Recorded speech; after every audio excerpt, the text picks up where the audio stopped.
Hello everyone, welcome to Tejas cloud kitchen. ఇవాళ vitamin C పుష్కలంగా ఉండి ఆరోగ్యానికి ఎంతో మేలు చేసే ఉసిరికాయ కారప్పొడి ఎలా తయారు చేయాలో చూపిస్తానండి.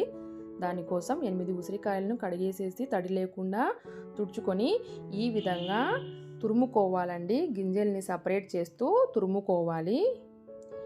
ఈ తురిమిన ఉసిరికాయ తురుమును గంట పాటు ఎండలో ఎండబెట్టేసుకుంటే ఈ విధంగా తడి లేకుండా తయారవుతుందండి.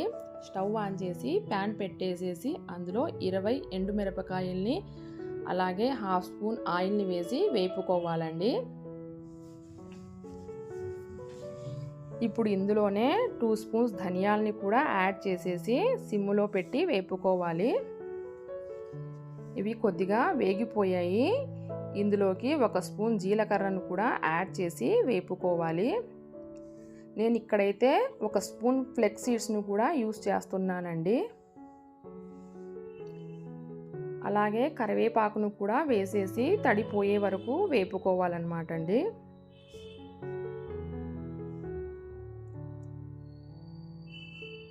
ఇందులో ఇప్పుడు 10 మెంతి గింజల్ని కూడా వేసేసుకోవాలండి. అలాగే 1 స్పూన్ తెల్ల నువ్వుల్ని కూడా వేసి వేపుకోవాలి. ఇవన్నీ రంగు మారే వరకు సిమ్లో పెట్టి వేపుకోవాలండి.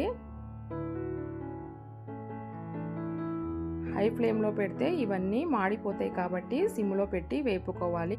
కొద్దిగా ఇంగువను కూడా యాడ్ చేసుకోవాలి. వెల్లుల్లిపాయల్ని కూడా ఇందులోనే వేసుకొని వేపుకోవాలండి.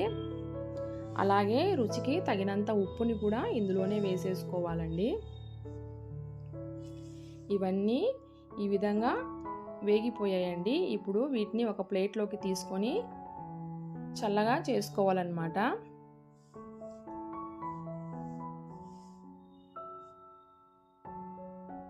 ఇప్పుడు అదే ప్యాన్లో మనం ముందుగా తురుముకున్న ఉసిరి తురుమును కూడా వేసుకోవాలి.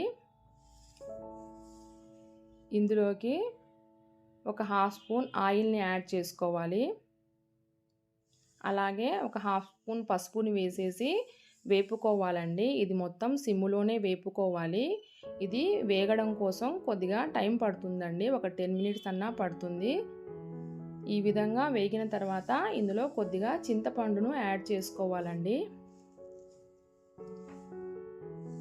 ఉసిరికాయ తురుము కూడా ఈ విధంగా వేపుకోవాలి. కదుపుతూను సిమ్లో పెట్టేసుకోవాలండి. ఒక ప్లేట్లోకి తీసుకోవాలండి. ఈ విధంగా వేయించుకున్న ఉసిరికాయ తురుమును కూడాను.